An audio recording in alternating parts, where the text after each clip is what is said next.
Dear students, मैं doctor Preeti Raina, assistant professor in tourism management, government college for women Faridabad से आप सभी का इस वीडियो लेक्चर सीरीज में स्वागत करती हूँ। मेडिकल टूरिज्म के अंदर कल हम पढ़ रहे थे potential impact of medical tourism on health workforce and health system in India, जिसका हमने पार्ट 1 किया था। इसको हम कंटिन्यू करते हैं पार्ट 2 जो है। तो हमने देखा कि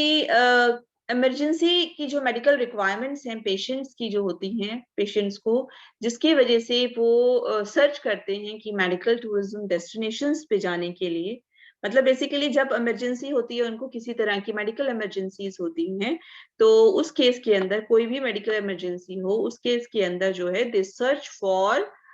मेडिकल टूरिज्म डेस्टिनेशंस, दूसरी डेस्टिनेशन पे जाना पसंद करते हैं, जो भी फिजिबल ऑप्शन हो उनके सामने, फिजिबल जो कि उनकी क्या कहते हैं, जिसको वो अफोर्ड कर सकते हैं, आसानी से जहां तक पहुंचा जा सकता है, ऐसा ऑप्शन जो है वो सर्च करते हैं। तो जो एडवांसमेंट्स हो रहे हैं हमारे मैनेजमेंट सिस्टम के अंदर, उसकी वजह से जो है बहुत सारे पॉजिटिव चेंजेस आ रहे हैं मेडिकल टूरिज्म के अंदर। क्योंकि अब चीजें जो हैं प्राइवेट सेक्टर के अंदर जो है, हमने देखा, कल भी हमने देखा कि प्राइवेट सेक्टर के अंदर जो चीजें हैं वो बहुत ज्यादा जो है बदलाव ला रही हैं। इंफ्रास्ट्रक्चर जो है काफी डेवलप हो चुकी है, काफी अच्छे डॉक्टर्स भी अवेलेबल हैं, हमने जो देखा। और इसकी वजह से जो है जो टूरिस्ट है या जो मेडिकल टूरिस्ट है, उसको रहने के लिए भी अच्छी सुविधाएं मिल जाती हैं, उसको कंफर्टेबल ट्रीटमेंट भी मिल जाता है, और जो है इस पेशेंट जो है बेसिकली वो एंजॉय करते हैं जो भी सुविधाएं इवन जो है उसके बाद दी जाती हैं, ट्रीटमेंट के बाद भी जो पोस्ट ट्रीटमेंट भी सुविधाएं दी जाती हैं, तो लोग उनको एंजॉय करते हैं। तो ये हम बताने की कोशिश कर रहे हैं बेसिकली, एक तरफ जहां मेडिकल टूरिज्म ग्रो कर रहा है इंडिया के अंदर, उसके जो है काफी सारे रीजंस हैं कि इंडिया का जो सिस्टम है, ट्रेडिशनल मेडिसिन सिस्टम जो है, वो उसके अंदर क्या क्या चीजें आती है, बहुत सारी चीजें हैं, जैसे आयुर्वेदा है, सिद्धा है, योगा है, मेडिटेशन है। ये सारी चीजें जो है हमारी इलनेस जो है, हमारी बीमारियों को जो है वो दूर करती हैं, और इनकी मदद से जो बैलेंस्ड लाइफस्टाइल जो है हम अडॉप्ट कर पाते हैं। तो बहुत इंडिया के अंदर बहुत सारे जो है हमारे हेल्थ फार्म्स हैं हमारे, और नेचुरल जो है प्लेसेस हैं, स्पास हैं इंडिया के अंदर अवेलेबल हैं, जो कि अट्रैक्ट करती हैं फॉरेनर्स को, उन फॉरेनर्स को जो कि अपने यहाँ पर लाइफस्टाइल चेंजेस के लिए या अपनी बॉडी के डिटॉक्सिफिकेशन के लिए जो है सर्च कर रहे होते हैं। बेसिकली डिटॉक्सिफिकेशन हो गया कि जब हम ज्यादा मेडिसिन लेते हैं बॉडी के अंदर, हमारी टॉक्सिन्स या मेडिसिन लेते हैं या नेचुरली भी जो हम हमारा लाइफस्टाइल है, जो खाने पीने का है, उससे बहुत सारे बॉडी के अंदर टॉक्सिन्स टॉक्सिन्स वो चीजें होती हैं जो जिनकी बॉडी को आवश्यकता नहीं होती है और जिनकी प्रेजेंस बॉडी को नुकसान करती है। तो उन टॉक्सिन्स को बॉडी से निकालने की जरूरत होती है, जिसे डिटॉक्सिफिकेशन कहा जाता है।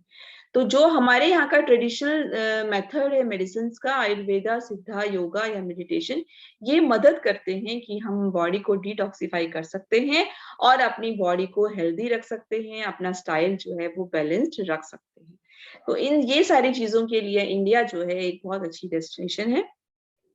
इवन जो मिनिस्ट्री ऑफ टूरिज्म जो है उसने भी रिकॉग्नाइज किया है कि जो स्कोप ऑफ मेडिकल टूरिज्म जो है इंडिया के अंदर वो काफी ज्यादा है,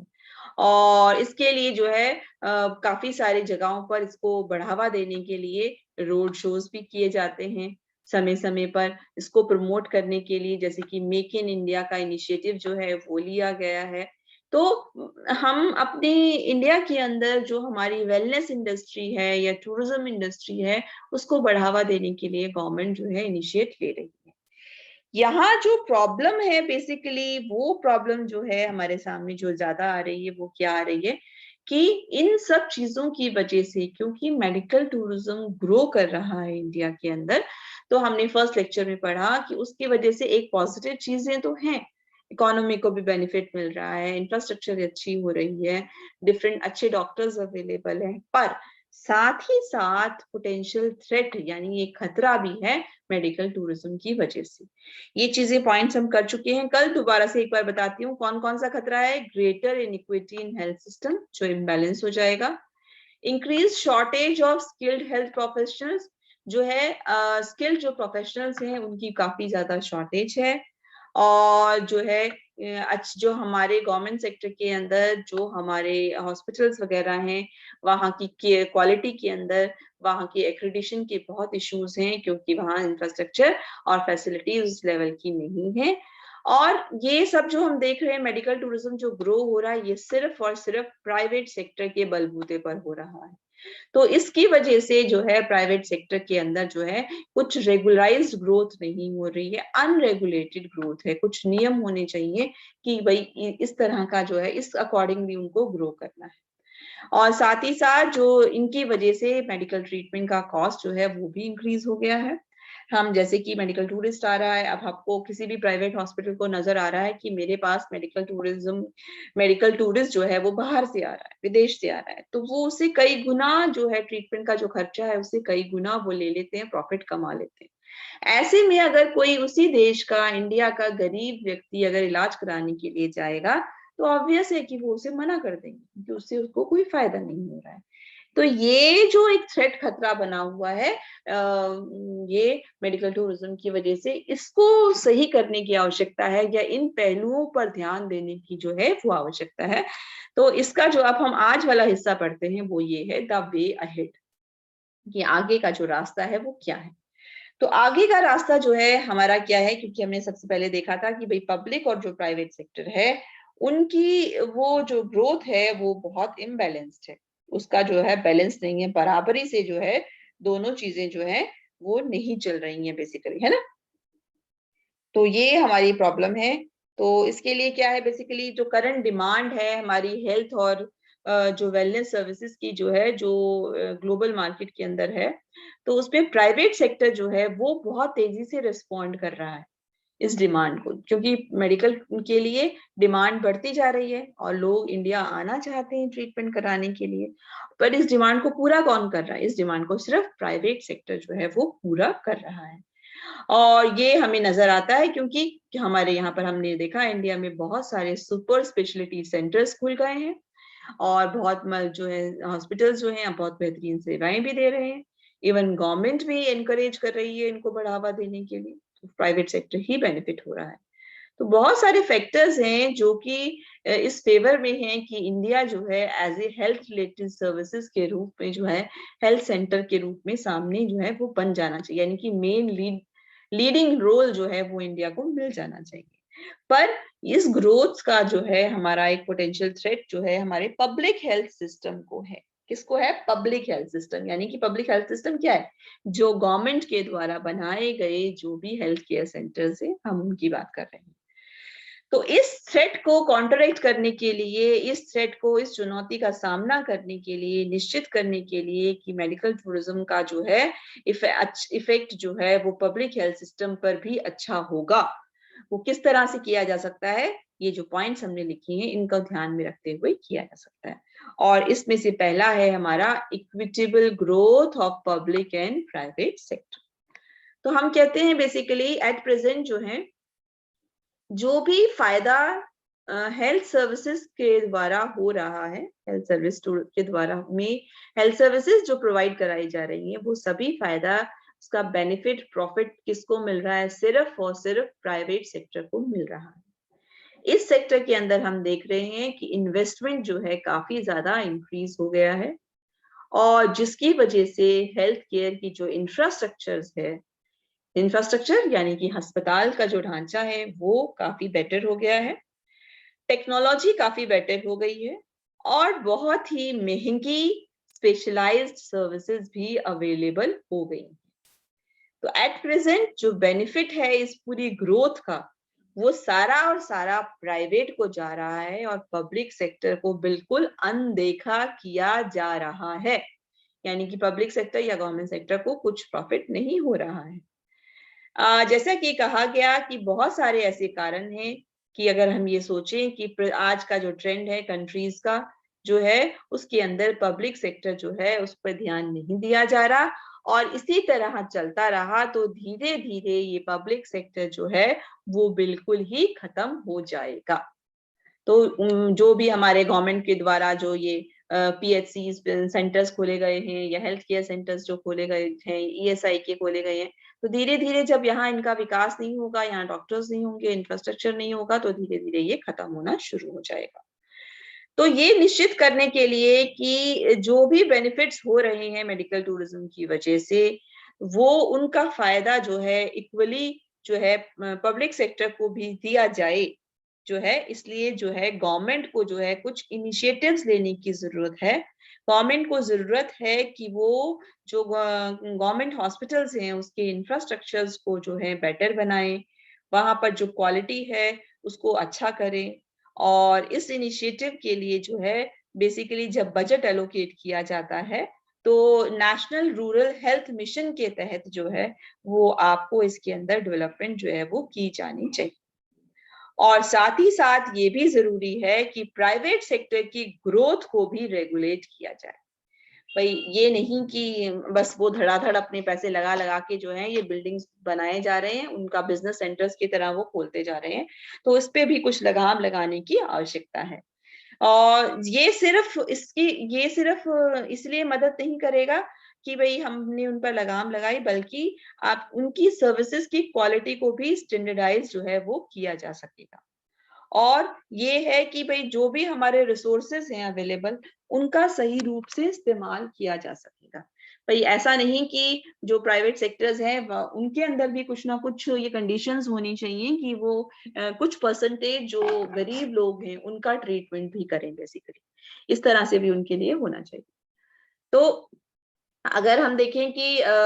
जो हमारा रेवेन्यू जो हमारा जनरेट होता है हेल्थ सर्विस सेक्टर से जो है, उसको जो है हमें पब्लिक सेक्टर को दिया जाना चाहिए। जैसे कि हम कह सकते हैं जो टैक्स कलेक्ट किया जाता है, जो मल्टीनेशनल जो इन्वेस्टमेंट की गई है हॉस्पिटल्स के अंदर, तो उनके अंदर जो उनसे जो टैक्स खरीद जो मिलता है गवर्नमेंट को, उस टैक्स को वो पब्लिक हेल्थ सिस्टम के अंदर वापस से इन्वेस्ट करें। और जिससे कि वो अब क्योंकि नॉर्मली गवर्नमेंट क्या बोलेगी, हमारे पास में बजट नहीं है, तो क्या सिंपल तरीका है कि जो भी प्राइवेट सेक्टर है, प्राइवेट सेक्टर के पास में जो भी अर्निंग हो रही है, उन जो है उनसे जो टैक्स लिया जा रहा है, उस टैक्स को जो है हम पब्लिक सेक्टर के अंदर गवर्नमेंट हॉस्पिटल्स की इंफ्रास्ट्रक्चर को, कंडीशंस को इम्प्रूव करने के लिए लगा सकते हैं। ठीक है बच्चों, तो ये किया जा सकता है। दूसरी बात हम कह रहे हैं कि अब हम दूसरा पॉइंट क्या कर सकते हैं, address the availability of skilled health professionals. हमने बोला था, क्या बताया था हमने कि ये हमने कहा था कि शॉर्टेज हो रही है स्किल्ड हेल्थ प्रोफेशनल्स की। तो अब इसके लिए क्या करें कि हम स्किल्ड हेल्थ प्रोफेशनल्स की जो शॉर्टेज है उसको, कमी को पूरा करने के लिए क्या करना पड़ेगा हमें, जो डिस्ट्रीब्यूशन है ह्यूमन रिसोर्स का प्राइवेट और पब्लिक सेक्टर के बीच में, ये एक बहुत ही चिंता का विषय है बेसिकली। इसको ओवरकम करने के लिए जो बेसिकली जो रूट कॉज है, जो जड़ है इस रीजन की, उस पर एड्रेस करना चाहिए। क्योंकि पब्लिक सेक्टर जो है उसको जो भी उसके एम्प्लॉयज के इश्यूज हैं, पर ये जानने की कोशिश करनी चाहिए कि एम्प्लॉय जो है बेसिकली गवर्नमेंट हॉस्पिटल्स में काम करने पर क्यों डिससेटिस्फेक्शन है उसको, वहां क्या रीजन है कि वो वहां काम नहीं कर पा रहा है। जैसे अगर हमें रीजंस अगर आपको पता है तो बेसिकली उनको और इंसेंटिव दिए जाने चाहिए ताकि अच्छा स्टाफ वहां पर रिटेन रहे। उनकी वर्किंग कंडीशंस को बेटर बनाने की जरूरत है, उनको उनकी प्रोफेशनल डेवलपमेंट का मौका दिया जाना चाहिए। तो इस तरह से जो है हमें बेसिकली ट्रेन्ड हेल्थ प्रोफेशनल्स जो है उनकी संख्या को हमें बढ़ाना है, और वो हमारे जो है नौकरी पे जो है वो लगे रहे, वो काम करते रहे। इसके लिए जो है उनको जो जिन चीजों की आवश्यकता है, उनकी जो जरूरतें हैं बेसिकली, उनको पूरा किया जाना चाहिए। क्योंकि अगर आपने एक अस्पताल दे दिया, वहां अच्छी मशीनरी नहीं दी, वहां अच्छी सुविधाएं नहीं दी, तो एक अच्छा डॉक्टर जो बाहर से डिग्री लेकर आया, बाहर से ही अपने देश से भी हाईएस्ट डिग्री लेकर आया है, अपनी चीज में स्पेशलाइज्ड है, उसको आपने लिमिटेड जो है इंफ्रास्ट्रक्चर दे रहे हो, तो वो काम कैसे करेगा वहां पर, वो किस तरह से पेशेंट्स को देखेगा। तो ये चीजों का जो है ध्यान रखना जरूरी है, तभी हम कोशिश कर सकते हैं कि अच्छे डॉक्टर्स हमारे जो है सरकारी अस्पतालों को छोड़कर नहीं जाएंगे। ठीक है जी। नेक्स्ट बात आती है हमारी, रिड्यूस वेरिएशन और gaps in quality of care provided in public and private sectors. जो गैप है, हमने देखा क्वालिटी ऑफ केयर, जो जो सेवा, जो सर्विसेज की जो क्वालिटी है, उसमें जो हमें अंतर नजर आता है, गवर्नमेंट हॉस्पिटल में लोग धक्के खा रहे हैं, प्राइवेट में जाके पैसा देते हैं और उनको ट्रीटमेंट मिल जाता है। तो ये जो गैप है इसको जो है बेसिकली कम करने की जरूरत है। इसको कम करने के लिए क्या कहते हैं कि ये जरूरत है कि एक कॉमन जो है मिनिमम स्टैंडर्ड जो है वो निर्धारित करना चाहिए दोनों के लिए, पब्लिक के लिए भी और प्राइवेट के लिए। और ये मदद करेगा जिसकी मदद से जो है जो सर्विसेज पब्लिक सेक्टर के अंदर जो है उनको जो है आप सही कर सकते हो, उनकी डिपेंडेंस जो है प्राइवेट सेक्टर पर कम हो जाए। अभी क्या है, बहुत सारे इलाज जो है वो हम देखते हैं गवर्नमेंट हॉस्पिटल्स में है ही नहीं, तो उसके लिए मजबूरन जो है व्यक्ति को जो है प्राइवेट हॉस्पिटल में जाना पड़ता है। तो उस गैप को आप पूरा करने की जरूरत है ना, कि ये जो डिपेंडेंस है वो नहीं होनी चाहिए। तो formulation of Indian public health standards जो है NRHM जो है उसके अंदर जो है बनाए जा रहे हैं। हालांकि इन एस्टेब्लिश स्टैंडर्ड्स को पूरा करने के लिए किस चीज की आवश्यकता है, अच्छी ह्यूमन रिसोर्स की, यानी कि अच्छे डॉक्टर या नर्सिंग स्टाफ की आवश्यकता है। साथ ही साथ फिजिकल रिसोर्सेज की भी आवश्यकता है, क्यों, और वो कब पूरे होंगे हमारे, जब हम हेल्थ केयर को जो फंड एलोकेट करते हैं उसकी मात्रा में बढ़ोतरी करें। यानी कि पब्लिक हेल्थ सेक्टर के अंदर को डेवलप करने के लिए जो बजट दिया जाता है उसको हम बढ़ाएं, तो ये उस केस से पॉसिबल है।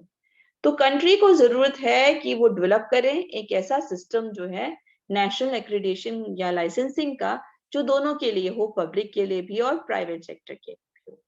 जैसे जैसे हमने कहा प्राइवेट सेक्टर के ऊपर जैसे हमने कंडीशन लगाई, वैसे पब्लिक सेक्टर के लिए भी जरूरी होना चाहिए कि वो भी स्टैंडर्डाइज सर्विसेज जो है वो प्रोवाइड कराएं। इस रिगार्ड में इंडियन मेडिकल एसोसिएशन और मेडिकल काउंसिल ऑफ इंडिया जो है वो इम्पोर्टेंट रोल प्ले कर सकती हैं अगर वो मिलकर काम करें, JCI के साथ में, जॉइंट कमीशन इंटरनेशनल के साथ मिलकर काम करें, तो इंडियन मेडिकल एसोसिएशन और मेडिकल काउंसिल ऑफ इंडिया इसके अंदर एक इम्पोर्टेंट रोल प्ले कर सकती है। तो इस तरह से क्या होगा, जो सर्विस की क्वालिटी का जो गैप है वो जो है वो खत्म हो जाएगा और पब्लिक सेक्टर भी प्राइवेट सेक्टर की तरह अच्छी सेवाएं जो है वो दे पाएगा। ठीक है, तो ये क्लियर हुआ बच्चों आपको। नेक्स्ट हम बात कर रहे हैं कि establish links between the public and private sectors.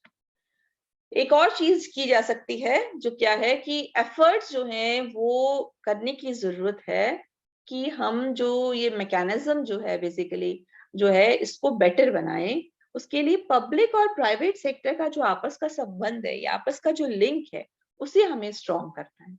वो कैसे किया जा सकता है, क्योंकि ये बहुत इंपॉर्टेंट है कि ये लिंक होना चाहिए। और ये किस तरह से होना चाहिए कि जो भी फाइनेंशियल कैपेसिटी है पब्लिक हेल्थ सेक्टर की जो है इम्प्रूव करने के लिए, क्वालिटी ऑफ सर्विसेज को इम्प्रूव करने के लिए और स्टैंडर्ड्स को बेटर बनाने के लिए हम क्या कर सकते हैं। देखो, हम एक तो क्या कर सकते हैं, प्रोफेशनल एक्सचेंज कर सकते हैं।